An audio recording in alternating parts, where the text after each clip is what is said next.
All right, we're Oh, live. Paul, interesting. Hey, Hey, happy hello. Thanksgiving. Yeah, happy Hello. Thanksgiving. Happy American Thanksgiving. Happy Thursday. What did you do to celebrate? I brought Reese to an appointment and then went like grocery shopping. Nice. As is Canadian tradition on Yeah. Thursdays. Yeah. Yeah. I enjoyed my day off. Went to the gym for way too long. Played a bunch of Dragon Age, as it should be. Nice. Sure, yeah. Yep. What have you guys been up to for the last week? What's new up there? It's fucking cold. It's Is it? officially winter, like fully Yeah. now. We got dumped on. It's freezing. It's It's winter like now. Oh minus man, 18 right now. we got through the cyclone, whatever Yeah. atmospheric river, so Yeah. it's nice and sunny out here again. No more rain. I love it.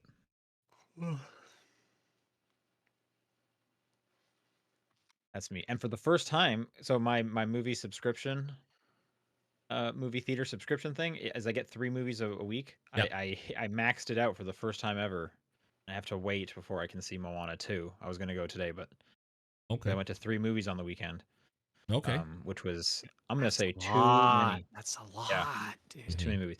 To be fair, one was Monday night, but I did Saturday, Sunday, Monday, and that was too many because two of those movies, Gladiator and Wicked, are like 2.5 hours long each. Oh It was yeah. just like this is a lot of time in the theater. Yeah. That's a long time. Were they good? Enjoyable?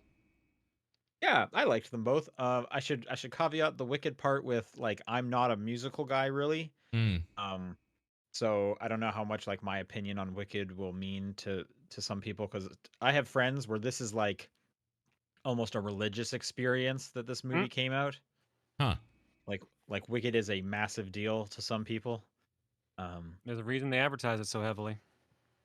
yes, I am excited that I don't have to see those ads anymore for sure. And Gladiator was cool. I feel like no one's really talking about Gladiator now that it's out. I've not seen I much. heard that was actually decent. Like, I saw a liked bunch of it. people praising it. Yeah. Yeah, I think it's good. I just feel like as soon as it came out, just like no one's saying anything. Maybe just because everyone's saying things about Wicked. Yep. Hmm. Probably. True. Anyway, I do have a pretty funny story. So the Monday night movie was Juror number 2, and so I was there with a friend, and my friend always gets. So the movie theater chain I go to is AMC. AMC has a bar in it, so you Okay. can you can Yep. get drinks. And for a lot of the big movies, they'll come out with a novelty alcoholic drink Okay. for that movie, and it is extremely overpriced and not worth it. But my friend's mission is I'm going to buy and try every one of these. Why not? I guess. Yeah. Yep. So Wicked got two, right? Like a green one and a pink one. Sure. Makes Yeah. sense. And she gets the green one for Wicked, and then for Juror number 2, she gets the pink one. And one thing that I had seen on like maybe like the AMC subreddit or something is it was supposed to come with this like plastic fake looking ice cube that flashes like rainbow colors, so Okay. your Yep. drink is like flashing. hmm So she got that the second time for the pink drink for Juror number 2, and we're walking to the theater, and her drink is just bright as fuck. Sure. And we're there with another friend, and me and the friend are like, this is like worse than someone taking their phone out. Like you're about to go into the theater with this drink. Like Yeah. this seems. Why would AMC allow this? Like, and we were Pretty joking funny. about how she's like, oh, you're gonna have to like hide that under your chair or something. Was there no off switch on it or anything? No, I don't believe so. I think like we didn't examine it that much, but we could. What we think is if it's wet, it's on. Ah. Hmm. Cute. Weird. So she's like putting it, kind of under her seat, behind her feet a bit. And someone like a row back literally leans forward and goes, excuse me, can you turn your drink off? And then we just like die laughing at that. So she at that point she takes the fake cube out and like goes and finds a garbage out in the hall to throw that part away. hmm Um anyways, that wasn't the craziest thing that happened in the crowd at Juror number 2. This was like Okay. an all-timer like weirdos. The girl behind me fell asleep and started snoring. Okay. Yeah. Okay, that happens. And the guy she was with was like lightly kicking my chair the whole time. Fun. Awesome. Yeah. I don't. Why? Yeah.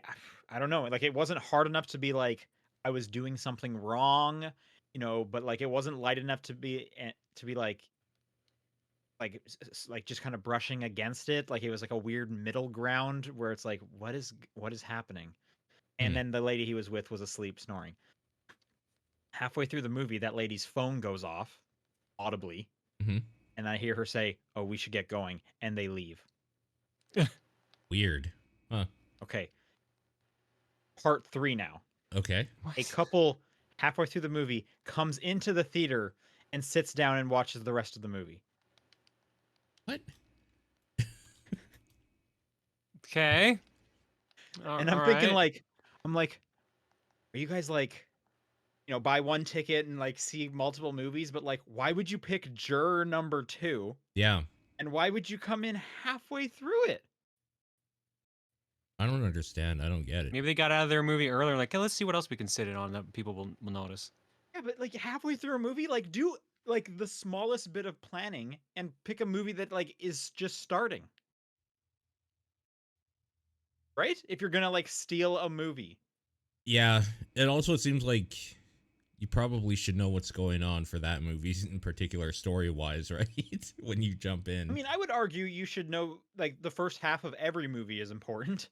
But Eh. yes, this one is like a mystery thing. You definitely need the setup. Yeah. Yeah. Otherwise, you're just like, I don't. What am I watching? Mm-hmm. It was like just like a weird group of people watching this movie, and it's funny that my friend was part of the weirdos. Inadvertently, but time. still. Yeah. Yeah, The hazing ritual is now complete. She's yeah. one of them So, now. Was that one anyways, any good? that was my story. You guys got any fun stories? No. Okay. No. All right, then let's do a podcast about video games because this is the Top Down Perspective, and it is November 28th, and I'm Sean Booker, I'm Paul Fleck. John Wheeler. and Paul, correct me, but the Community Game of the Year survey is a go. I don't need to correct you. You are correct. All right, It's good it's to go. live. People do they have access to it? They should. So let's do a quick don't know where you trial run. I'll posted put it. it in the Twitch chat, and if people say Okay. I can't access it, then I'll know by the end of this podcast. Okay. If you're listening to this later, I'm sure it'll be in like the announcements section of our Discord. Check our Blue Sky. I'm guessing That's the show probably, like- notes too, right? Easy. Just I can put it in the show notes. Yeah. Yes. Yep, absolutely. And people in the chat are saying they can access it, so that's great. For people who don't know or need a refresher, you basically have between now and just about whenever we do our Game of the Year episode, which is usually shortly after New Year's, to fill this out. And we will collect all the votes and nominees, and then when we do our Game of the Year show, we'll announce what the community's like thoughts were on each of the categories. There's some new categories this year. Paul, do you want to tell them about the new categories? yeah, they're both game specific this year, which is kind of the first Yeah. time we've done that ever as well. True. Yep. The first one is best Astrobot level specifically, which unfortunately might be a spoiler on how all three of us feel about that game for when we get to our lists, but still. Yeah. I think it was just a good one where it's like it's an easy category we could do. Like it makes sense. There's a big variety of things to pick from. For I sure. mean, the second category is similar. So, Yeah, the second category, continuing on with a variety of things to pick from, is best UFO 50 game. So Yeah. maybe this is your warning, I guess, or whatever. Pick that game up and play that game throughout December, and just find three of those that you like, and write those down. Yeah, that's a good point. Like quick PSA, like I just picked it up because it's on the Steam sale, so it's a little bit discounted if you were on the fence maybe. Obviously, if you haven't played those games or in time to fill out the survey you don't want, you can just skip them. Yeah, of course. You don't have to put something down there. And honestly, it'd be better than you just putting garbage down on there because then we just have to like sift through that. True. Yep. But yeah, no, should be good. So because of that, we removed a couple of the categories from that we did last year, which I can't remember which ones we removed, but there's about the same amount of of categories as we usually have. We just removed one, and it was the game, the most like, I'll get back to this game, I swear game, or whatever. Okay. Yeah, so mixing it up a little bit once again, so it'll be fun. I always love doing Game of the Year, obviously, so that'll be a fun episode. It's for one sure. of my favorite times to. I like talking about games, and this is the most talking about games people do in the year. I'm curious. This is a question for both of you. Is there a game or two where you're like, I really want to make sure I play some of it before we do the Game of the Year show? I have about Yeah. 4 or 5 on a list right now that I'm getting to. Yeah. John, start us off. What are you really hoping you play in the next month? I probably should play at least a little bit of Rebirth. Okay. Yeah. Yeah, I know how you felt about that first one. You don't have to, I would say. But like, All right, well that saves me 100 hours, I guess. I mean, if Fair, you want to, if you were planning you to could. play like, let's say, a dozen hours, you'd probably have a really good time, because I would argue it's like after maybe 20 hours is when it really kind of slows down. It does slow down quite a bit, and some of that stuff is great, but some of it is there to pad. I feel Sure. so. Yeah. Yeah. What about you, Paul? Do you have a game you want to throw out there? Yeah, I have a bunch of small games that I still need to. Well, smaller games like Animal Wells on the list. I'm surprised you that- haven't played that. I think you will love Neva Animal. is on there, and I bought that last night because Steam sale's happening, and I was waiting for that to see if I could get a discount. That's like 3 hours max. That's Yep. an easy one. So that this weekend I'll be doing that. I mean, one of the games on my list this week is one that I've been meaning to get to and try out finally. So yeah, I have a list of them that I'm picking at right now. Okay. John, why don't you give us one more before we get into the main bulk of the show? I would love to, but I don't know if I can. There's Fair. only one game you want to play, and it's I forgot what else came out this year, if I'm being perfectly honest. Yeah, Okay. that's fair. All right. Well, I mean, Rebirth will fill up a month easily if that's all you're gonna play. I'm so. sure there's plenty more, but like I have to sit down and be like, oh, that came out this year. Oh, that came out this year. Oh, I should look at that. Fair Yep. enough. That happens every year. Yep. All right, Paul, what have you been playing? So the first one is a game that came out a while ago that I wanted to check out. It was I knew it was a shorter game called Buckshot Roulette. Yeah, that game's great. It's very, very good. Yeah, it's a good I don't know what time. this is. Did you play the multiplayer or just the single player? So just the single player, I would love to jump into that 4-player multiplayer though, because that sounds ridiculous. Is this like Big Buck Hunter that you'd find in like a bar? Yep. No, it's literally Russian roulette. Yeah, it's Russian With a roulette with a shotgun. gun. Yeah, with a shotgun. Okay, I'm looking at screenshots. There's It looks like there's like abilities you walk can around? use and stuff like that. It's kind of wild. No, so the setup is you're at a table against like one other person, a dealer, and every round a certain amount of bullets are put into the shotgun, of which some are blanks, some are dead, and some are live rounds, and you have to take turns deciding if you're going to shoot yourself, Shoot yourself or shoot the other person. shoot the deal for you, the dealer, right? Yeah. For them, you or whatever. Yeah. And- If you shoot yourself, you get a second turn, basically. But obviously, if it's got a bullet, you get shot. You get shot. So- Yeah. Why is there a bundle on Steam called with this game in it called Buy Literally the Same Game Bundle, and the other game is Inscription? Because it looks similar to Inscription. It's very similar aesthetic wise. Okay, but there's no, because I looked at the developer and the publisher, and there is no overlap. And the gameplay isn't similar at all either. Yeah, not even remotely. Okay, so that's the joke. So Yeah. okay, I mean, it's similar in the case that you and your opponent both have like a life bar or whatever, and I think what it is that like you both are like staring at someone across from a table, and that's Yeah. the logic. So it's like, oh, it's just literally the same game. okay. yeah, honestly, kind of. Yeah. I thought it would do maybe the Inscription thing of, oh, there's a like weird back end to this where everything starts changing. Nah, it's pretty cut and dry, but it's fun. It's pretty straightforward. Yeah. Yep. They added the multiplayer on I think Halloween, Yes. they and did. I had played it the day before, so I didn't have access to it. But it seemed really cool. Yeah. It seems really cool. I love that there's a 4-player version of that thing that's so stupid in the right way. That's so good. I guess like to also build on to what this game is at some point it starts off as you just like guessing if it's a live round or a blank round and deciding who to shoot. But then later on where it actually becomes like fully a game is that you start getting items to like that you can use. So there's like an item where you can see what the next round chambered is, if it's live or a blank. You can steal your opponent's item. You can just eject the round completely. So there's like, it becomes more of a puzzle game or whatever against the computer, which is why I think it would be super interesting to play against other people, because then you're all kind of screwing with each other or whatever. Okay, almost like a Commander or EEH, like Magic the Gathering game or something, only with a shotgun, which is infinitely more interesting in every possible way. Yeah, that game's real cool. And it's cheap. It's like $5 or something. Like, it's super worth picking up and checking out. The bigger game, I guess, is that I finally jumped into Metaphor ReFantazio. I did the demo because I heard that thing was like 5 or 6 hours or whatever. So I was like, okay, pretty substantial, yeah. It'll be a good enough chunk so that, and you can pick it up when you buy it carries it or over. whatever. Yeah, exactly. Yeah, that game's incredible. Like, I don't know, there's nothing new I can add to it that hasn't been said a million times.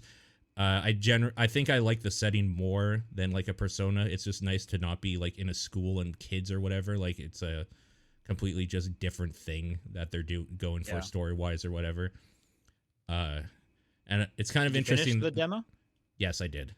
So it's a kind of interesting to me that the thing you think it will be the big story thing, they kind of like wrap up. Well, the big story thing is there, like the MacGuffin or whatever.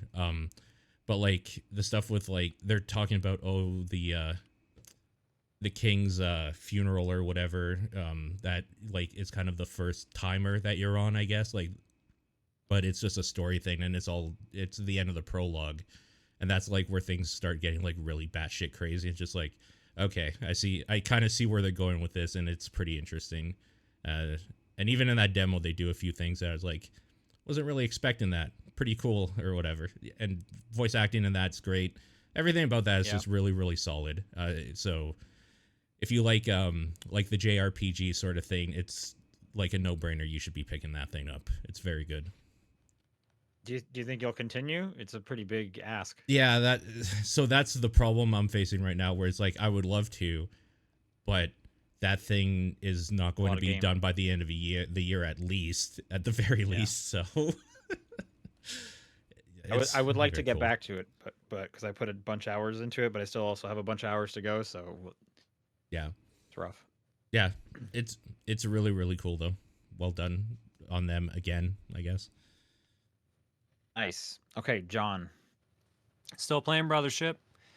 About 13 hours in now-ish, I think. So I've fought a couple bosses now.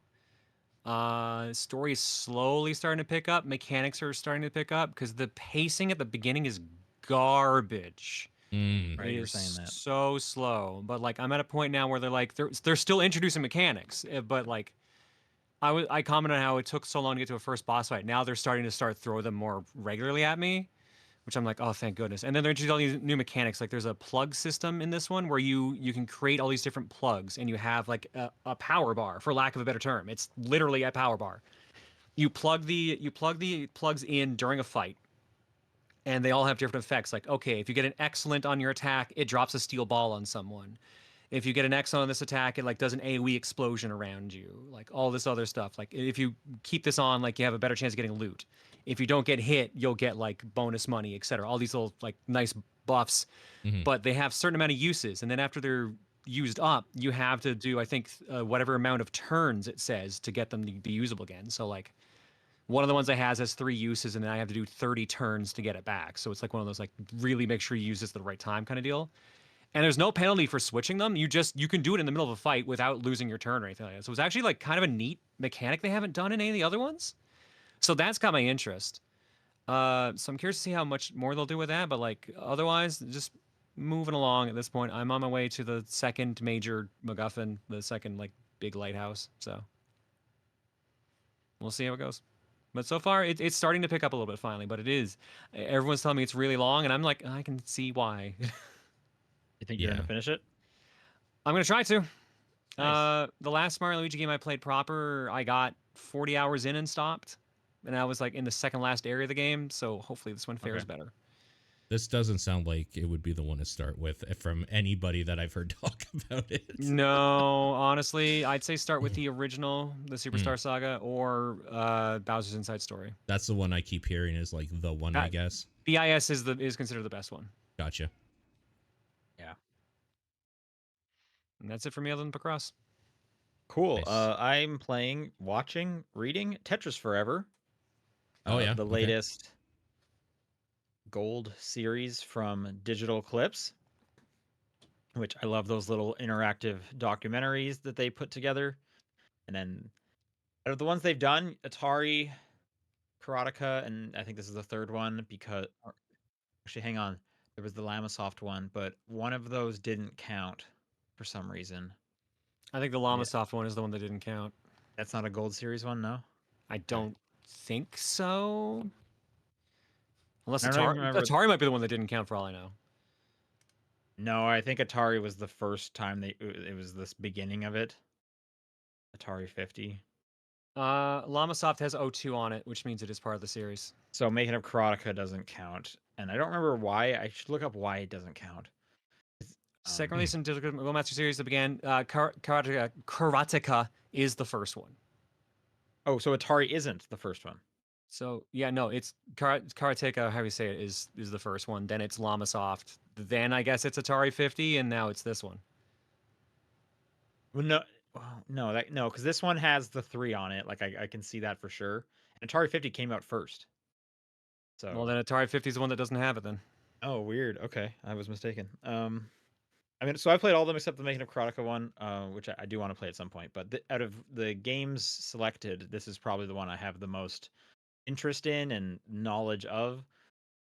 Like I know kind of a lot of what this story is just through osmosis, and then there was the like Apple movie from last year, I think it was, that also touched base on a lot of this stuff too. Beginning of 2023 sounds correct to me. Yeah. Yeah, although that movie had like some car chases, which I doubt happened in real life. Just based on the vibes I'm seeing in this documentary. That was a weird addition. But yes. It definitely seemed like they were just like, we need some action. We need to Come on, movie this up. Yeah, for sure. Yeah, like because they were kind of like, it's like spy adjacent. It's like, well, not really. No, but they were like, but we can make it spy adjacent. Yeah, exactly. I liked that movie, but yeah, weird choices, some of them. So for people who don't know what the Gold Series is, Digital Clips, they make basically a video documentary with the creators of a property, a company, a game. And then as they're telling you things in chronological order, they are placing full versions of games that came out chronologically, so you can kind of see how Tetris evolved basically and stuff like that. And it's just as good. My one little nitpick I have, and maybe this is because I'm a video editor, is a lot of the interviews. It seems like they're kind of like cutting short, in the middle of a sentence, like he's about to say something, and they'll kind of fade to black. And it's almost like, oh, but he's about to change into a different topic, and that's probably why they're cutting it. But it's just not like a clean out. So I kind of wish they just like let him kept going, but like it seems like they were like, well, we could have 2 videos from this chunk as opposed to just one long one. Right. So that's just kind of it's a little messy. But I wish they would have been like, hey, can you repeat that last line so we can it'll be easier for our editor. But I guess they must have just had like one long talk discussion and then handed it off to some video editor and said, make something. They also might have had limited time with him or with the interview with all the different people. Yeah, maybe for sure. I mean, they got all the people you would want. They got Alexi, they got Hank with an E. And there's tons with them talking, and you get to play the very first version, or obviously it's an emulation of the very first version of Tetris, which kind of sucks. Sure. Yeah. Basically, and then I don't like any Tetris where you can't just hold like left or right and it'll move continuously. You have to press left every single time. That's annoying to me, and it throws me off. So let me transition into Tetris Time Warp, which is like the new one that Digital Clips made. Because they always, when they make one of these, they kind of like make like a modern version of the game they're talking about, or the kind of within the same vibes. So they made a Tetris game. It's called Tetris Time Warp. Every time you clear 10 lines, I'm going off of the most default, just the single player score attack, like the default mode. Every time you Yep. clear 10 lines, a flashing piece will come down, and it'll be changing art styles. Mm. And those And art whatever one it styles are all the lands on different. changes the art style overall. Well, or... once you clear a line with part of it in there, it'll warp you back to that year, and then you're playing that version of Tetris. That's so cool. Oh God! So with those rules, so you just have to know all With the those different rules. Yeah. So sometimes, so if if you're used to like holding left and the thing goes over and you go to the next one, you hold left and it moves one, and you're like, oh shit. And that's really annoying when it's moving really fast, because it's moving really fast. You need to know like exactly how this machine works, or you're not going to be able to continue playing Tetris. Like you need to Right. have it. You need to know like I need to press left 3 times, and then like so. Um, but you don't just stay in that old mode. You have a challenge you have to do, and it could be like clear or get a double within 15 seconds, something like that. There's one because there's is it called Bomb Tris? There's one with bombs. Yeah.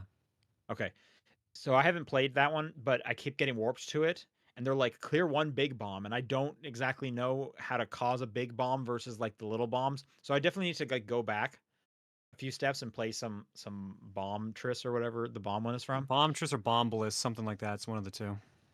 Normally, when I do these interactive documentaries, I play the games in order that they're being introduced and stuff. Yeah. This, because I wanted to talk about it, I wanted to play the new one so I could talk about the new one. Otherwise, I'm just coming on and being like, do you guys want to hear all about Game Boy Tetris? Let me tell you, it's very green. And that's about it. Yeah. But it's cool. So I don't know how much I really actually like Tetris Time Warp. I kind of just like every time I'm like warping, it's like, God damn it, can you just like let me play Tetris? Like I don't we're doing this again. So it almost Yeah. came to the point where I was like, okay, I'm just gonna put that piece over there and I'm gonna try and avoid it for a little bit because I just want to play some Tetris. Like once it's getting really fast, it's like Tetris is hard enough when it's really fast, and now you're kind of giving me some bullshit I have to deal with. Sure. Like, this is not easy. But yeah, I More think they also have interesting inside of academically. Tetris Time Warp. I think they have just a standard Tetris without the warping you can play if you did want just like modern Tetris, like a modern version of Tetris and stuff. But, Well, I mean, this also has like Battle Guide and all that cool stuff too in it. So yeah, it has a whole bunch. It has a game of Go, because I guess Go was a big influence I on guess that makes for sense. Tetris when it was being invented. So it has a Go game in there too. And I'm familiar with Go, but I didn't know it had any relation to Tetris. But even when it came to like getting it published on Nintendo platforms, they made a game of Go for the Famicom first, and that's how they created the like the partnership and the friendship. And so that's like historically important for Tetris's life, is this 9x9 micro game of Go that they made for the Famicom in Japan and stuff like that. So that's in theirs too, which is cool. I like to see that. So yeah, I mean, if you like Tetris, like this is probably the best bit of information you can get on Tetris. So I like Makes it. sense, It's cool. Yep. Cool. All right, let's do some news. There's a lot of Sony news this week. Let's start off with Shuhei Yoshida is leaving Sony after 31 years. Dang. Good for him. People they'll probably recognize him if you see a picture. He's like never not smiling, this dude. He's a happy man. He always seems so happy. He just seems like he like loves games. For a long time he worked on like the independent side of Sony, getting like indies on the platform and working to publish them and stuff, but he's been there for 31 years, so he obviously had a huge career. Short quick humble brag, I got to meet him at PAX West one year when I was at the PlayStation party and got a picture of us together, so that was cool.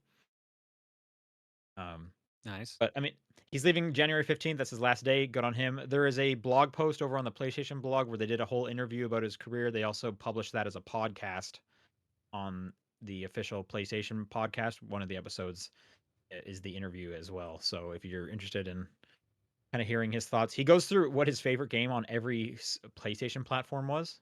Nice. Which is That's kind cool. of interesting. I don't have the list in front of me, but it was like I think for PS2 it was God of War, the first one. Wow, I wouldn't have expected that. Interesting. Huh. PS5 was Returnal, Okay. Okay.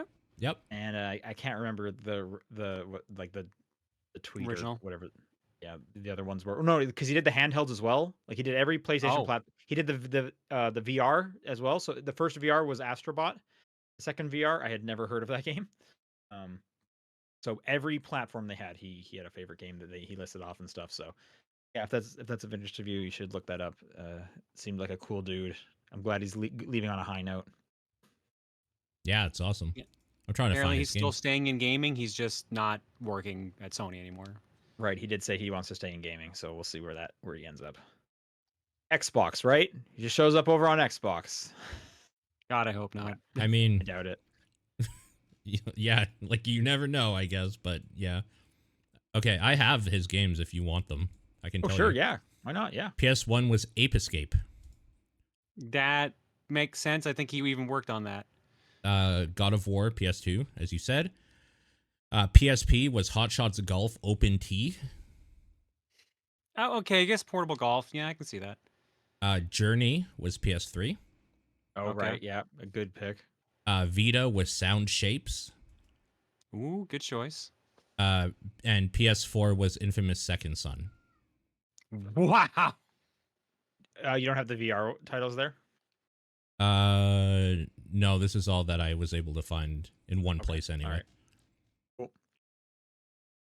Okay, continuing with PlayStation, over on PlayStation.com, they made a 30th anniversary, a 30 years of play page, which just has a bunch of cool little facts. Like, since the launch, the original PlayStation console went on to sell 102 million units from 94 to 2006. Wow. This is just a bunch of cool info. It kind of covers everything. This is a very long page. By everything, I mean it's pretty just like the PS1. Like they kind of talk about things happening about 30 years ago. I don't think they. Oh no, it's still loading. It was just taking a while to load. Yeah, you can go to the PS2 section. Yeah, okay, so it is everything. I was mistaken. Definitely check that out. I haven't read the whole thing. I'm absolutely going to sit down and go through this later on. Iconic PlayStation games: Parappa the Rappa, Resident Evil, Yeah, yeah, Oddworld. yeah. Yep. You guys heard of Metal Gear Solid? Nope. No. You're like a snake, and you're kind of slithering around doing snake stuff. Are you solid, boring. liquid, or gaseous? That's a spoiler. I can't tell you. I'm gonna say yes. I'm the president of the United States. Oh man, I just went to the PlayStation 3 one just to click something randomly, and they bring up the 3D glasses that they were like selling for 3D games. I think I have a pair of these because I'm literally using the PlayStation monitor TV, The TV, that they sold yeah. for a bit Oh, there. right. Yeah. Oh. That's my second screen. That's so and I funny. love it because it has no smart features and it has speakers built in because it's a TV, and Yep. it's just a weird little thing, and it's falling apart. Like it sometimes just goes black for like 2 seconds. It's like, okay, I don't know what's going on there. Classic. But and it looks like a PSP. Yep. Just like the shape of it. Yeah, it's stupid. I think I got that on a Boxing Day sale at Wasn't Best it a Buy. TV where if you wore the glasses, the second player could see their screen or something like that? Wasn't that the whole deal? If you you could have for 3D games, and I never did this myself. If you bought a second pair of glasses because it came with one, you can decide, okay, do I want to watch my game in 3D? I don't even think many games supported it. I know Mortal Kombat 8 or X, one of the Mortal Kombats around that time supported it. That's the only thing I can think of. You could also switch it to multiplayer, but each player would get the full screen because with the glasses they would shift it. So one person was seeing something different than the other one. Which, to be fair, that's actually kind of cool. Yeah, I can't think of any use case for that other than like multiplayer games locally. Yeah. All right, and last little PlayStation news story here is there's a report over on Bloomberg that Sony is in the early stages of developing a portable console that would play PlayStation 5 games on the move. Sure. Yeah. weird after they just announced the whole update to the portal. Right. Well, I mean, the portal's would not be powerful enough to do this. Mm. They've said this is years away, so I'm assuming kind of nothing is powerful enough at a cheap enough price point. Yeah. It is also kind of a coincidence because we were talking like just a week or two ago when Xbox confirmed they're also years away from doing a handheld, but they are doing a handheld. It kind of seems like a no-brainer with the popularity of obviously the Switch and then the Steam Deck even more recently. Like you're just going to need a handheld. Like people want a handheld, right? Mm-hmm. There's like no real news about this, just that it's in the That works. exists. Yeah, there's a concept. What would you Surprised you guys don't- want from a PlayStation Portable, so to speak? I would like mini discs. Yeah. I would love to watch Despicable Me 2 on the go. Okay. Yeah. Yeah. All right. That's pretty All right. good. I could see No, that. no, Sure. no. Sure. Honestly, if they made games run at like 60, it's already better to me than the Switch. Throw everything on there. I'm good. Yeah, all it's got to do is have decent form factor and decent battery life, and That's I'm good. basically it. Yeah. They're targeting PlayStation 5 quality, which by the time this comes out will probably be on the PlayStation 6 or like very close Presumably. to it, because Mhm. the PlayStation 6 is probably like 4 years away. I would give it, an 8-year lifespan for the 5. So, it'd be kind of one generation back, which I could see. I don't even need like PS5 quality. Like I'd be No. fine with if they did kind of like I have a nice TV and nice consoles at home. And if I get kind of a lower quality version on the go, but it's portable, like I'm okay with that. Yep. And that's how the Switch handles it. It looks better when it's at home, and it looks a little worse on the go. Curious, and I'm just wondering how Xbox is thinking about this as well. Are they going to do some kind of dock? Like, do they just make a Switch, or is it I a feel like- separate thing? I mean, even the Steam Deck has a dock, so probably, yeah. Yeah, I would assume Yeah, so. well, I'm sure they'll all be able to do like USB-C to HDMI out for sure, but I wonder if they do some kind of like there's some hardware in that dock some that like boosts upscaling. up performance. Yeah. I don't know. And then I'm sure like price is the big point, because even if you look at like the Series S, you couldn't just make that a handheld for the same price, because you would need like a nice screen on there, and that would start bringing up the price significantly and all that. So I mean, look at the Steam Deck is like the Steam Deck is more expensive than a PlayStation 5 and an Xbox Series X. The Steam Deck is like $650 Yeah. for the OLED model. So I mean, they're definitely not cheap. But yeah, if like my saves just like stuck, that would be pretty awesome. I'm just gonna continue it over at my friend's house or on the plane. That's the real thing I want, is just offline play, Yeah. because I can already do kind of the cloud, and I like doing the cloud stuff because it's my only option. But yeah, just like offline play on the plane when I'm traveling, that would be so great. Yeah. Agreed. Surprised they don't have the whole announcement that the PlayStation 2 was sold was 150 or 160 million systems. Because apparently they Yeah. updated the number and raised the number a little bit. So Oh. Sold a few more, did they? Yeah, apparently people were joking that they're just trying to make sure the Switch does not become the best-selling home console. Oh, I see. Interesting. That's funny. Yeah, they're like manufacturing like a couple extra hundred right now just for like the CEO to buy them to boost that Yeah, number. exactly. It's just a hidden room in Sony headquarters is just full of PS2s. All right, last story here. Leaked image suggests Valve's rumored new Steam controller taking design cues from the Steam Deck. Hmm. Got this article here, and there's a tweet with what looks like a 3D rendering of what this thing could be. It's a chunky boy. Like it almost looks like a perfect square. That's how like Yeah. tall it is. But it basically looks like if you took a Steam Deck and removed the screen and then just put the sides together, because it has those like touchpads, those square touchpads, which they're kind of like mice, I guess, right? Mm-hmm. I hate this because it looks like it has eyes, a mouth, and cheeks. It does. I can't unsee it. I can't unsee it. Wait, which one's the eyes? The sticks. The sticks, yeah. The sticks or the eyes? Okay. I see what you're saying. Okay, because when you first said that, I was thinking like whatever start and select were the eyes. No, those are the no. Oh, and then so you're saying those like middle buttons are like the lips? Yeah. Okay, sure. What would those be? I guess that's the A Steam and share in Steam and Home, I guess. oh, it's the what's the like three dot button called? I don't know if it has a name, but you Like know an that it brings up options the like menu or right something? side Yeah. menu for your like battery life and your friends list and stuff. I bet it's that and the Steam button. Yeah. There's a lot of buttons on this thing, man. I'm assuming it has 4 back buttons if it is just the Steam Deck, because why not? Yep. That thing's gonna be cramped as heck, though. It looks like the form factor is what I'm kind of worried about on all that. Like I said, it looks like almost like a perfect square. Like it, Yeah. there's just so much going on here. Finally, the Jaguar controller again. Thank God.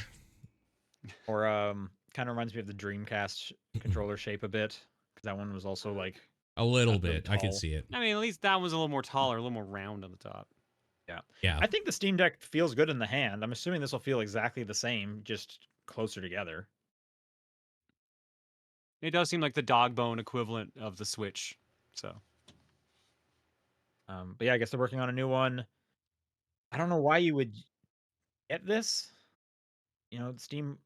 I guess so. You have the mouse support. I mean, right? you could also like, you could say this just works natively with the dock. Like it just works with the Steam Deck if you're putting in like a home dock or something, or maybe the new Steam Deck will have some more support with it.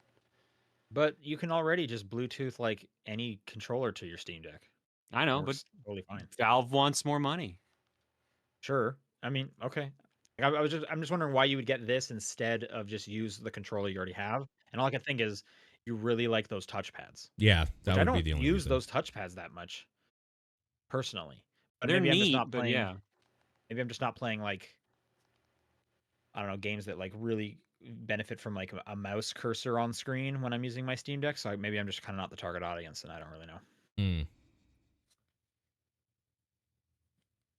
Chances this ends up being sold for $5 eventually. Eventually. Yeah, Following maybe. most everything else, yeah.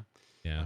I don't know. Maybe since the Steam Deck, I think they're probably going to be kind of on a roll. But that is how I bought my last Steam controller, which I don't know if I've like ever used, but I have used that controller case a lot to transport controllers around when I'm traveling.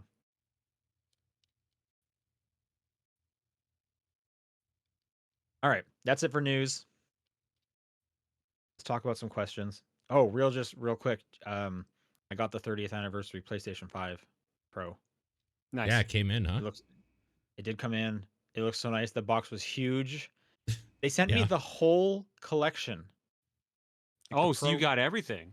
I not everything. I don't have like I didn't get a PS5 and a Portal, but I got the Elite controller. I got like the charging stand. I got the Pro. It comes with a vertical stand. You don't have to buy that separately. Oh, Nice. nice. The PS5 Pro doesn't even come with one of those. But yeah, that thing is cool. And to answer your question, because we were talking about this, Paul, if you're a consumer who buys the 30th anniversary Pro, which you can't at this point, those things sold out like day one. They numbered them inside the fins, right? And I was Yeah. wondering like, oh, did they just like set aside some for media and stuff? Like, am I gonna have a numbered one? No, these are additional ones. Oh, okay. So they made more than those numbers because mine doesn't have a number. It just says 30th anniversary on there. So there Okay. are more than the numbered ones out there. Okay. Yeah. I didn't bring it for show and tell because it's huge. Yeah. Makes sense. All right. Yeah. Questions. If you want to send in a question, topdownperspective@gmail.com, at TDP Podcast on Twitter. Nope. That's the email. No, it is at TDP Podcast on Twitter. Jeez. Blue Sky, Discord channel, John's P.O. Box. First one comes in, and remember these questions are about a week old because we had to skip it last time because that show was running long. So keep that in mind with the terminology here. First one comes in from, I guess I deleted the name. Let me look that up real quick. Oh yeah, weird. Credit this. Credit it properly. Comet Strider. The Game Awards is choosing not to have separate award categories for things like DLCs, remasters, expansion packs, and game seasons, despite a growing number of these in the industry.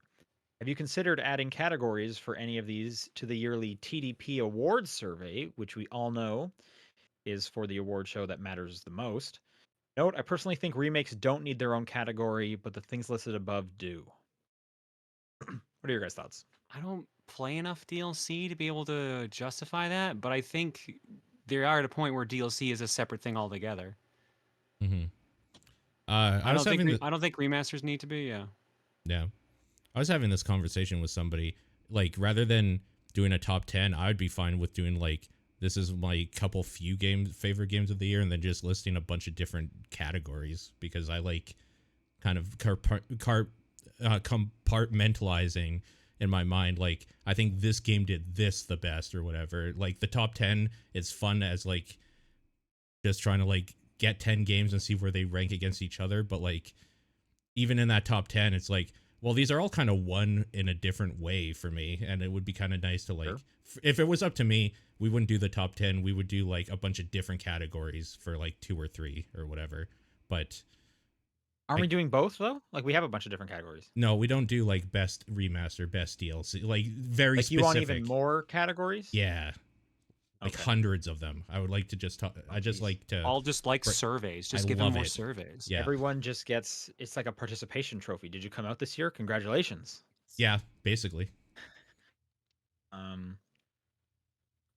Okay, so a couple points come to my mind. I don't think the point here. I personally think remakes don't need their own category.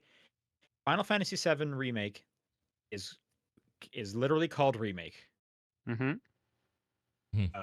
I would almost argue it is like not a remake. It is like a new game. It's a weird, like, yeah, that game in particular is very So weird. then, like, there's always going to be scenarios like that where it's like there's going to be these shades of gray, and these categories need to try and collect these weird shit. It needs to kind of make things a little more binary than things are, from the nature of being a category, whether it's in it or not. And so that's why categories are not easy to do.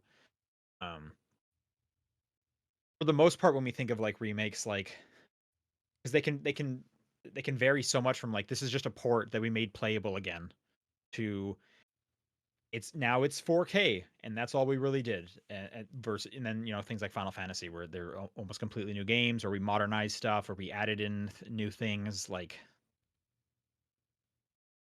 so it's like it's a weird conversation, and everyone's going to have their own answer for it, which is hard. And that's why we see when every year when like the Game Awards come out, there's always like one game where people are just upset because they disagree with like why is this one in there. And obviously this year it was Erdtree and stuff like that. And like I mentioned this last time, the DLC one, it's hard because I would argue every year we don't have like a huge collection of DLC that's worth talking about. That's substantial, yeah. And what you don't want to fall into is, you don't want to fall into like, oh, this game did something good, I want to make a category just to give this game an award.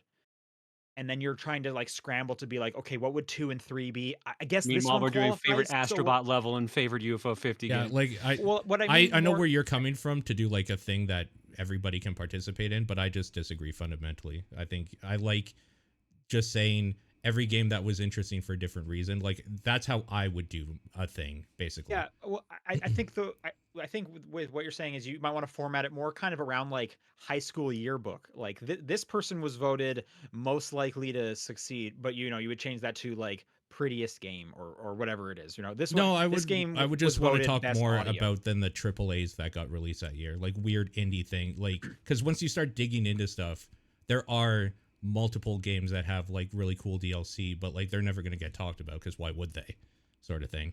Like, I like going really niche with a lot of that stuff, because I think it's more interesting for me. But like, if you're doing a thing for everybody to participate in, you can't do that.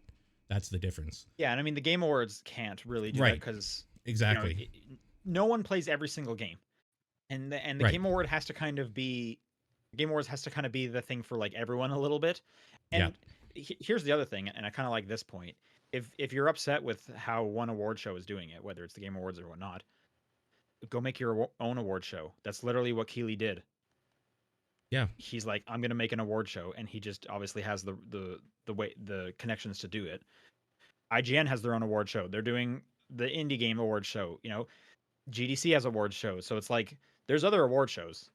Yeah, of course. And if you're, yeah, um, but just to finish my thought back there is you don't want to make like a category for one game and then you're trying to like scramble to just like fill it up with other nominees. And I feel like we even sometimes get that with the game awards when they're putting like fighting games together. Like we all said, we're like, wait, Multiverses is on there? Yeah. Like they're just trying to find 5 games. That's probably why sports and sim are in the same one, Combined, yeah. Yeah. because they can think of like, well, we need to talk about these games because they're not going to get talked about anywhere, but there's only really 2 worth talking about. Okay, well, we'll just combine these ones. So it becomes kind of a weird thing. And so far, I think DLC is kind of in that too. Like if I'm thinking of DLC this year, it's like Urtree, Destiny, Yeah, Destiny. maybe Diablo 4. Yep. And then some people are going to be like, well, that's not DLC. That's an expansion. Expansion, And I know. Destiny's an ongoing game. And Yeah. it's like, okay, Yeah, yeah. okay, what? So I actually really like kind of the approach that the Game Awards does take, where you can submit literally any game for any category. It doesn't even matter what year it came out at. If it is playable in 2024, you can submit that game. And because it's just like a committee coming together, like it's a bunch of people, if you're going to submit something kind of obscure, it's probably just not going to rate to the top because not many people are going to submit it. So it kind of works itself out that way. Yep. Yeah. Which I think just kind of makes sense. And then that kind of does the thing of like, if this game didn't come out, like we talked about this last week with Among Us, it's like enough people nominated it because in that year it was important in that year, even though it didn't come out and stuff like that, and yada yada yada. So award shows are hard. Category stuff is hard because you kind of have to think long term a little bit. You just, and that's why things kind of change. That's why we change our categories and we rename things. That's why we introduced like Osmosis Game of the Year, because 10 years ago nobody was like watching Twitch and their favorite game came from a Twitch streamer, right? But that is absolutely how people ingest games these days and stuff like that. Like, so things change all the time. Yeah. Very true. Ace Viru writes, with last week's big reveal, I feel compelled to ask, what is each host's desktop wallpaper preference? Is it uniform or the same image? Does it change over time? Slideshows by season? Bonus, do you keep your start screen stock, or is it also changing? As a reminder to anybody who maybe didn't listen last week or whatever, we got a bombshell dropped on us when we heard 2 weeks ago when we found out that Sean, for the first time ever, has a desktop background now on his computer, as opposed to just black. Yeah, so that's what. Which I still argue. I never look at the desktop. I cover it with panels. Like, so what is the point? Anyway, real quick question. What's the start screen? I assume it's like your lock screen. Like, I assume it's a lock screen. On the phone? You keep your start screen stock, or is you do know Windows has a lock screen, right? Why would I lock my computer? In case you live somewhere where other people would use the computer and you don't want them to do that. I haven't. Or at work, I guess. I haven't done that since I was 18. All right. I've used a laptop, so that's why. Okay. I don't know what the start screen is, so no. Okay, what was the question? Oh. I now have Neva images. It's a slideshow. They change every day. Sure. I mean, I have static images, but I also use Wallpaper Engine on top of that, which just changes them throughout a bunch of different things whenever. When I find a background, I tend to stick with it. So my current computer's had the same background for almost the entirety I've had it, which is one of my actual OCs, Claire. So from one of the stories I want to write. So she's on the back there. I'm similar. When I found a background, I stuck with it too, and it was the color black. Yeah.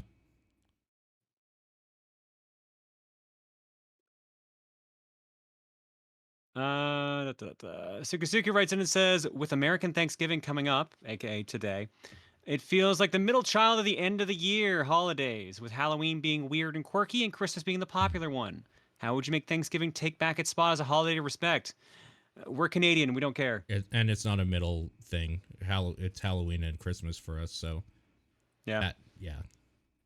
I mean, I'm speaking from my perspective. Even when I was in Canada, though, maybe it was just my family. We didn't really care that much about Thanksgiving.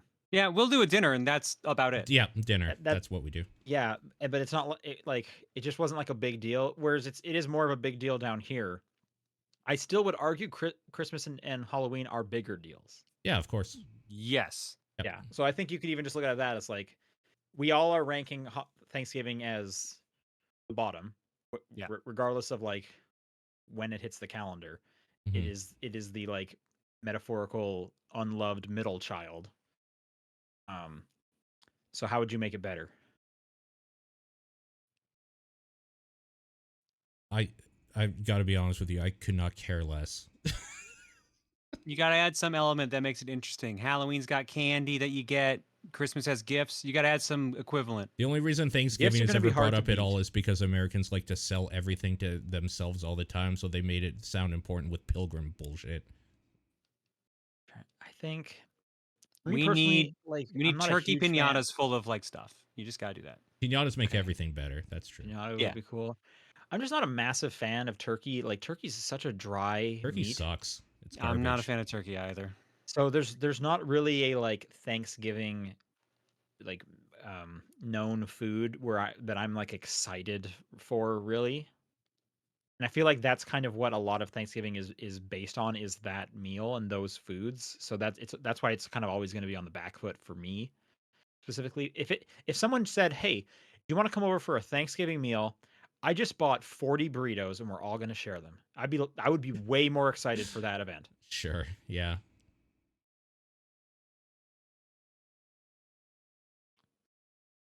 So it's hard about the food. But I mean, you could just change the food. Like, I was just talking to someone, and it's like, we actually do a big Mexican feast for Thanksgiving typically with my family, and I'm like, that would be way better. That's cool. So Sure. there is that. Yeah. But the nice thing, however, Thanksgiving in the States, you get 2 days off. Halloween, you don't That get any part's days nice, off. at least. Well, Canada, you do get a day off usually. It is Mhm. considered a holiday. Yep. It is a holiday. Yeah. And it's on a Monday. Halloween's so- not a holiday. No, not No, Halloween. I said Thanksgiving. Oh, Thanksgiving. Okay, what I was saying, yeah. Those Thanksgiving you get days off. Yeah. Halloween you don't get any days Right. off. Correct. So that's my point. Is like, but Halloween's still better. We still like Halloween more. It's because we like candy and dressing up and stuff like that. Yeah, I like the spooky nature's cool and such Yeah. like that. The movies are better. What's a Thanksgiving movie? Knives Out. Actually, Knives Out fucking rocks. Yep. Shot himself down and won. Damn. But to be fair, name a second Thanksgiving movie? Thanks killing. Yeah. Thanksgiving. Yeah, that's right. Okay. Which I could almost argue is a Halloween movie. Or you got to do it. I mean, Halloween does not own the rights on stabbing people. True. But if a That's a good holiday point. was to like get the rights to it, it would make the most sense. Yeah, probably. Maybe Valentine's Day, a crime of passion. Okay. Where were we? Anime just writes, on November 21st, 2004, the Nintendo DS was released in North America, arguably Nintendo's most important system, as it brought in all kinds of gamers and was an introduction to touchscreen devices for many of us. What are some fond memories you had with Nintendo's best-selling system? Do you guys think this is Nintendo's most important system? Important definitely system? No. Think, well, for their handhelds, yes. Other than the original. The original Game Boy? Yeah. Is the Switch count as a handheld? Yeah. Yeah. Well, It's a it's a pretty broad hybrid. one. It's a hybrid, which is technically both, but yeah. I think the DS is in the top 3 for what it's worth, but What do you think is number one? the Game Boy, the original. Yeah, the original Game Boy. The Game Boy, not the Wii. Oh, console. Are we I was talking thinking handheld and console, or just I'm handheld? I'm talking systems. I'm talking things we're that have talking all of them. electricity in Oh. them. Then and the DS Nintendo's is name top on it. 5. You Just want to say say all, Alarmo? Sean. Just say all. You want to say Alarmo? I'll hear it. I'll hear the argument for Alarmo. I will not argue about Alarmo. If we're talking consoles in general, it's top 5 probably. There's probably 4 more important ones, I would assume, and Wii would be one of them for sure. Yeah. I don't know. Either way, I have fond memories of it. Yeah, Absolutely. Like that's what got me into Picross in the first place was Picross DS. So sure. The Yeah. DS might be my favorite platform. So absolutely. I wasn't sure about that thought. So it's fond memories. Let's go. World Ends With You, Yep. the DS Castlevanias, Yep. Professor Huge. Layton. Professor Layton, yeah. The DS, they made so many, like, companies just did weird stuff. Yeah. Henry Hatsworth. Yeah, is a Henry weird Hatsworth. game. The fact that it ran Game Boy Advance and DS games was great. Yep. Elite You could Beat get a Agents, Rumble good choice. Pack that would plug into the Game Boy Metroid Advance Prime slot. Pinball. Elite Yep. Beat Agents. Yeah, Elite is Beat, incredible. Rhythm Heaven, Hotel Dusk. Like there's Hotel Dusk. there's so many like just really cool things that you're interacting with that world with your pen. That first one was so ugly though. Like the DS Lite was definitely like way better. The DS Lite Yeah. was great compared. Yes, it was. I remember when I got my DS, it was an original one. It was not at launch. I bought it from our local EB Games. Yeah. And I was calling just to ask because I think it must have been like a birthday or something. I had just gotten some money. And I was like, I want to get a DS now. And I'm calling to say if they have one in stock. And they're like, yeah, we do have one. We have one. However, we also have a bundle with Animal Crossing Wild World. I think it was Wild World is the DS one. Anyway. Let's say it is. Yeah, I think it is. And for some reason, the bundle with Animal Crossing is cheaper. Would you like that one instead? And I had to like double check, like, what did you? And it did. So I got Animal Crossing at the same time. But I don't know why EB Games did that. Weird.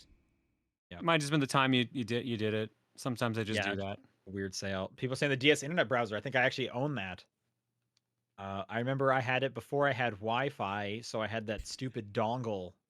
Wow. That you would plug into like a USB port on your. Yeah, I think I have a box computer. one of those around here somewhere. Wow. Yeah, to play some online Mario Kart, and it barely worked. It sucked. It always worked for me. I never had the issues that everyone did for some weird Okay. reason. Lucky you. Lucky you. Maybe I was just right next to the router. I don't know. Rocked. Love Pokemon Diamond. That's one of my favorite Pokemons. I think one of the first, like, let's call it games as a service or something, where I would log in every day to do something before Gacha became popular was Brain Age. Oh yeah, Oh, Brain Age. Okay. Sure. Do you remember how big Nintendogs was? Like Nintendogs was so stupid big. I never got into it, but yeah, it was huge. You're right. Yeah, I had one. I got a copy. I didn't really care much for it. I remember I played it on like one vacation, and I was like, I don't really get it. It was stupid huge. I think Nintendogs is one of like the best-selling DS games. That does sound right. Yeah. I remember getting think I Kirby can check. Superstar Ultra right before going on a big trip and just playing the shit out of that. Like, that was a good memory. All right, I've got the list up of best-selling DS games. Where do you think Nintendogs is? This says all versions, so all versions are combined. 8. 2? Whoa. Sean is dead on with 2. Wow, that's stupid. Let me see if I can guess one. Is it Mario Kart? No. Okay, I didn't think so. I think that was one of the few ones where it's not, because usually it's always Mario Kart. Uh-huh. What else could it have been? Was it Super Mario 64 DS? No. Mario Kart DS is 3rd for reference's sake. Was it a Pokemon? No. Interesting. Okay. Oh, is it like a Brain Age? Like it's not a typical Nintendo platform? Nope. It is very core Nintendo. It's very core Nintendo. Is it New Super Mario Bros? It is. Oh. By 7 million. Like 30 million, Jeez. 30.8 million versus Nintendogs, all 3 versions at 23.96. I remember when I got New Super Mario Bros. My mom got it for me for my birthday, and I came downstairs and the gift was there in a card from her, and I was like, awesome. And I read the card, I open up the game, I start playing the game, I put the card in the garbage. My mom wakes up, sees that, gets extremely pissed, takes away New Super Mario Bros. For a bit. Aw. To be fair, yeah, why did I throw away that card? That I would not do that now. Absolutely not. I was fucked up. That is pretty fucked up. Yep, I was just so excited. Hebrew Lantern writes, if you were abducted and made the ruler of an alien race, would you keep your job? For simplicity's sake, let's assume any commute or other physical impediments, lack of internet, computers, etc., will not cause issues. I would assume being the ruler of an alien race gives you access to money. That's what I would assume too. So no, absolutely Yeah, not. so it kind of comes down to, do you like your job enough that you'd want to keep doing it? No, I fucking hate managing people. It's the worst thing in the world. Okay. Hey, John, But I can being a see you ruler is still doing it. managing people. I know. But I would have complete power over them. And I could crush them. John, I can see you keeping your job or wanting to, no? Yeah, probably would, or I tweak it a bit. Yeah, you'd Like, you'd probably do it a bit less, right? Yeah, I'll be like, Yeah. hey, this is like the games they got up here on this alien planet I live on now. Check it out. Let's play Glarbok 7. Yep. My favorite one. I would probably keep my job. I would cut it down to like part time. I don't need to work 40 hours anymore, but I do like what I do, so I would probably keep my job. Really would depend on how much money I have access to. Like, I'm assuming you're just fine. You have like all the money you need. I would stream as a hobby at that point then. Yeah, yeah, exactly. Yeah. BGC Kenny writes in and says, if you were to attend the wedding of one set of video game characters, whose wedding would it be? Are we like shipping video game characters? Is that kind of I what this guess. question is? Or pick Oh, ones that okay. already have like established relationships, like Or they would just have a fun wedding? yeah. Nathan Drake, I feel, would have Yeah, a fun wedding. that was the first, because he's a normal dude, so I could see me going to that. Wouldn't it just be a normal wedding then? Yep. It'd be a normal wedding, but then you might have a shootout in the middle of it, which would be kind of cool. Oh, you know what? I'm starting No, to it second wouldn't. guess that one. It's a video game shooter, like okay. shootout, which So is safer, and there's cover everywhere. True. And I'd be an dropping NPC, ammo. so I'm probably fine. Or dead, I guess. I don't know. Maybe one of the two. I would maybe pick Shepard and whoever they romanced, because then I get to go to like an alien That'd be wedding. cool. I mean, that's a good choice too. Yeah, that's cool. It Catherine, what's his name? Vincent? Is that the main Yeah. character? Mhm. Does he marry one of the Catherines? I think cover the plots are he marries a Catherine. Okay, I would just want to go to that bar and just hang out at that bar. I'd Seems go like a to place they would Bowser's probably have wedding the on the wedding or moon. the reception. That'd be sick. Okay. Where was Mario's wedding to Peach in Odyssey? The moon, which also didn't happen. Oh, okay. I just Mario want to go never to got- New Donk yeah. City during like the fun festival thing. There you go. Yeah, that's great. New donk. Okay, is it my turn? Yep.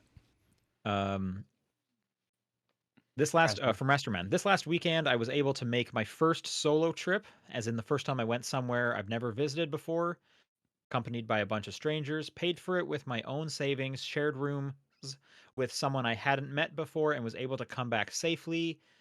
Well, with a bit of a flu, but don't worry about it. When was your first solo trip? Where did you go, and how fulfilling was the experience for you? I assume we're not counting school trips, right? Because if we count school trips, I got a bunch, like Montreal, probably not. Saint Solo. Pierre.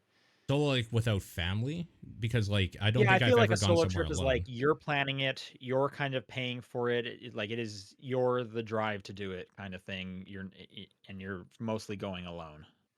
Probably PAX West 2009, 2010, somewhere around there.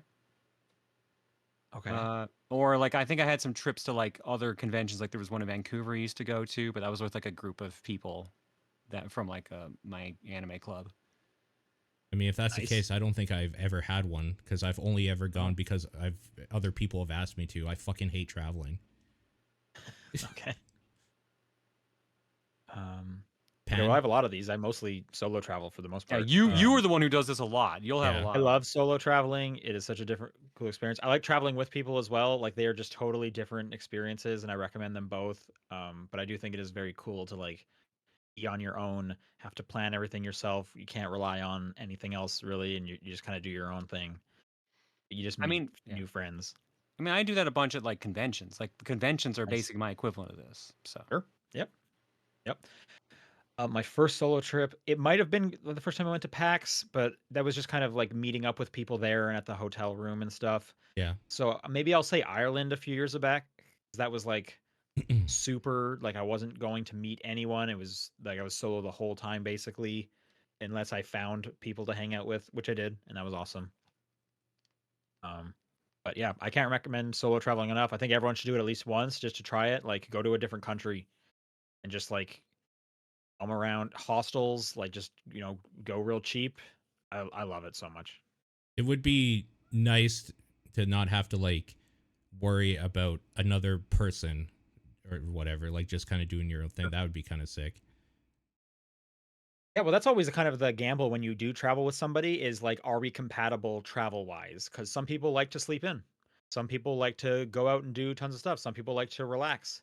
And if you're kind of different, it can be kind of challenging or annoying at times. So you got to be good travel buddies.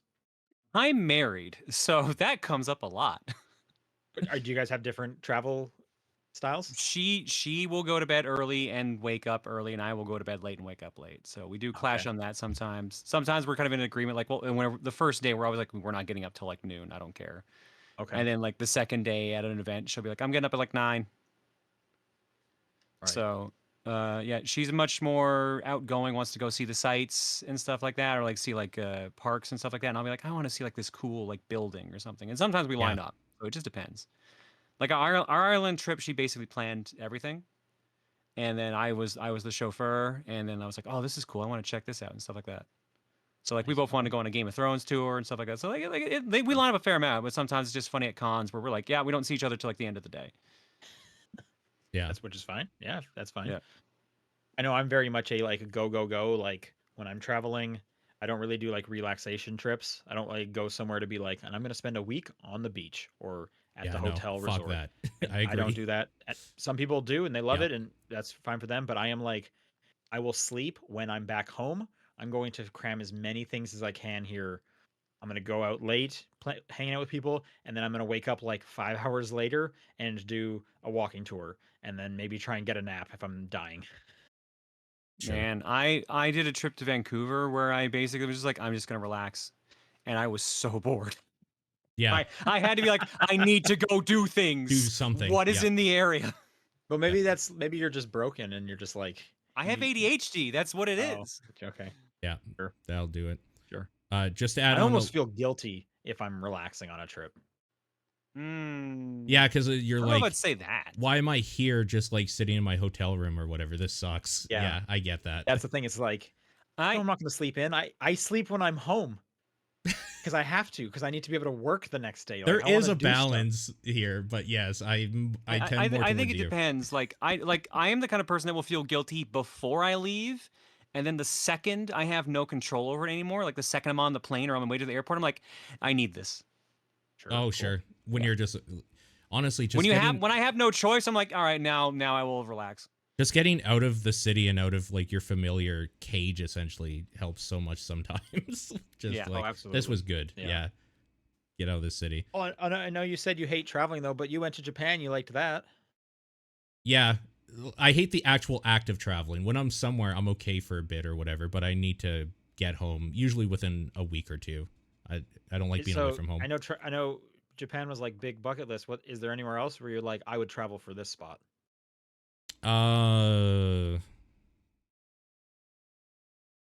As far like not currently, no, but Okay. there are places Not that even, like I'm trying to think like kind of Japan adjacent, like South Korea. yeah, like I would love to see like China, some parts in China, but the Sure. thing like the worry for that part of the world in general too is like I don't speak any of this language, and like some parts are fine, It'll be but for fine. some reason China is just like that seems like one that it would be nice to have somebody there to help. You're lucky you know English, because like because most people know English. Yeah. It'd be different if you were like, all I know is German, because then you're really kind of limited a bit. But you're lucky you know English. Yeah. I think you'd be fine. I also think that's kind of fun if you just end up like, oh shit, I got to figure this out. Here we go. It That's a can fun be. story. It can be, yeah. To add on to what he said here, the first time I went to PAX was like I shared a room with some random people that you met on the Penny Arcade forum or whatever. They'll like have a room, need a room forum or whatever. Okay. So like I met up with random people there. I met some cool people there doing that or whatever. Nice.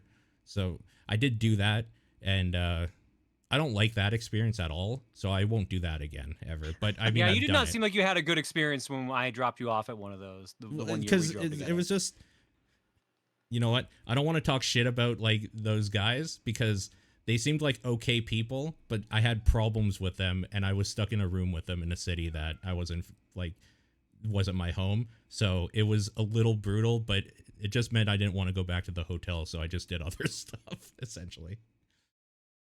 I mean, that's hostels. I do hostels like all the time. It's like I just need a place to like where I can lock my bag up and then I sleep at. I'm not gonna be hanging out here for the most Yeah. part. I'm gonna be out doing stuff. But yes, I always do like dorm rooms, like whatever's cheapest. And I was younger back then too, so things changed. Sure. I'm tired and old now. Super Stowed in the chat says China might be rough with all their internet restrictions. See, I think that's a cool challenge because like I don't have to. I'd never deal with that, and it's like, man, what would traveling like with their weird restricted internet be like? Like, how much harder are things gonna be? I think that'd be such a fun experience. You want a challenge? Yeah, by the no, that sounds sounds awful. I don't want things to be like detrimentally hard, but I want to be able to. I want to do something new, where I can be like, this is going to be like an experience that I don't get when I'm home, and that's why I'm traveling, is because I want different and unique. I like that the chat saying Sean wants to be part of a horror movie, which is ironic but true. It's called Hostel. Hostel exists. It's a two movie series. Yeah, it's true. It's true. You guys are way too pessimistic. Yeah, it's true. Yep. I'm also too used to being in nice hotels, so I'm like, I don't think I could do a hostel anymore. Living that fancy life. Brat. I am a spoiled brat. Oh, okay. Okay, we're doing this, I guess. Okay. Oh God. Okay, Dead writes, Gabriel is finally granting Sean's wish of attending E3. Sean and John are welcome. Wait. Took me a second to realize who Gabriel was. Yeah, it's the genie. Yeah, so like that, like Paul's not invited. I think he meant to say Paul. He did, yeah. So as I was reading that, I was like, oh, did I misread? No, he mistyped, but it's fine. Sean gets to go twice. Granting Sean's wish of attending E3, me and John are welcome to come along too. Welcome to Edie's Ethereal Experience. Game developers here are focused on pitching their latest immersive gaming experiences, which combine all five senses to truly inspire your imagination. What ethereal experience do you want to try next at this E3? Okay, so it has to hit all five senses, whatever you're like playing or doing. Yeah. Give me a flight sim, except like you're like an angel or something like that. You get to fly around yourself, and you get to feel the wind and everything. So it's like California Soaring. I would say, gimme. Oh, does that actually exist already? Well, there's the like California Adventure ride where you're like laying down. It's supposed to be like a paraglider thing, and they're like putting scents in your face when you like, and there's like a big screen, and you're like flying over a orange field, and they're spraying like that's orange. neat. I hadn't heard of this. Oh yeah, I think it's called California Soaring. Yeah, I guess like that. Except like, yeah, you were the one doing the flying. Like you get to like feel the wind. You get to like smell the smells. You get to kind of go check out cool locations by like flying around however you want. I'm just thinking of the other like Disneyland versions of this. There's like the Bugs Life one where they like poke your butt because like there's like worms or something coming out. And then there's the Honey I Shrunk the Audience where they like blow air at your feet to make it seem like mice are running on your feet. Oh. Cooking Mama IRL sounds great. Or like any cooking thing or whatever. That would be pretty good. Until you burn your first dish, then you regret it. Yeah. You burn yourself. Yep. That's part of the experience. I don't know. Any game that where like guns are the primary verb would probably suck. Maybe. Yeah, I mean, I like shooting guns. You would have like realistic, like you get shot and it hurts kind of deal. That part sucks for sure. Yeah. And like, but I also think because like this came up with like Game Scent where they were like, I don't want to smell a battlefield. Like that sounds awful. Like the death and stuff. The smell of like bullets shooting is very cool though. I like that. Gunpowder's a neat scent. Yeah, it's good. So like if you were just like at a shooting range, I'd be fine with that because I like shooting. That's fun. Okay. But like I know where you're getting at. Anything with guns usually means like you're smelling death probably or dying. That's bad. That's yeah, I just think of like a lot of like, okay, what are these environments I'm in? Oh, yeah. I'm in hell. I'm playing Doom and I'm in hell. Here's the scent. I mean, like I would be down for like like a sword and shield fighting kind of thing too, like an actual like melee one. Yeah, mix it in with the flying maybe. Okay, yeah. A bakery sim. Just walking into a Oh, there you bakery go. and just smelling Any bread. good- I one like would the be the right good. answer is just food related. Yeah. Food related would be good. Yeah, for sure. Yep. Steven ends up with the last question saying, I want to try uploading podcast episodes of my own on Spotify and want to ask Sean how he uploads Top 10 Perspective to Spotify, if he's okay with answering. Unfortunately, I don't have a great answer for this because our host just does it. So we're hosted on Podbean, and at one point they just, when Spotify became a thing for podcasts, they were like, hey, you can now, if you're on the right tier, we'll just handle that part for you. So we switched over to the tier. So I would assume most podcast platforms will now do that. I don't know about self doing it, but Okay. Um, I 'cause do I've have a always good used- answer for this. okay, So please. there was a thing called anchor.fm. If you just go to that, sign up for an account, and it'll push everything to Spotify and give you an RSS feed. Alternatively, YouTube, upload things as a podcast and push it that way. Anchor, that's a podcast platform, isn't it? It is. You just upload to it and it'll push it to Okay. Spotify. Yeah, so that's what I was saying, is I'm sure every podcast platform at this point has integration. It's extremely easy. Yep. Yeah. I guess YouTube would be the most like, I'm not even using a podcast platform, even though technically YouTube is being the podcast platform, but it'd be Yep. Yeah, I mean, YouTube literally has a podcast setting. Like you Yep. can mark your things as podcasts, and they'll actually like be in a separate menu and everything. cool. Yep. Works That's well. that's probably what I might do if I was like starting from scratch, maybe. That's what I would just recommend be you really do easy. because YouTube actually has a good algorithm for serving stuff up. Make sure you put keywords in. And you're probably gonna want like the video version anyway. So yeah, that's probably what I would look into. Yep. If I was to do this all over again. All right. If you want to send in questions for next week, topdownperspective@gmail.com, at TDP Podcast on Twitter and Blue Sky. There's the Discord channel, and there's John's P.O. Box. What are your guys' game of the week? Brothership, I guess. We didn't talk about it, but Call of Duty Black Ops 6, because I can't stop playing that game. It's just too fun. Yo, right now, they got a double XP weekend going and Stakeout 24/7, baby. I'm getting sick of Stakeout because before even 24/7, it was coming up all the time because people kept choosing it all the time. That's But the best. what I saw was you saying some rumor about friendly fire on, and that sounds like a fucking nightmare, and I'm so there So- for it. So it's hardcore mode. You have to Oh, it's a hardcore. separate mode, Yeah, and you can go and you play it that way. I was double checking when that was. I'm not But going yes, to you do can that. play Stakeout with friendly fire, which sounds so stupid. Yeah, that game's so fun, though. And I'm gonna give it to Dragon Age again. That's mainly what I'm playing. Nice. All right, that's gonna do it. Again, go fill out the Community Game of the Year survey. You have about a month to do so, but don't forget. And we will see you guys next week. Bye. Bye. You would've-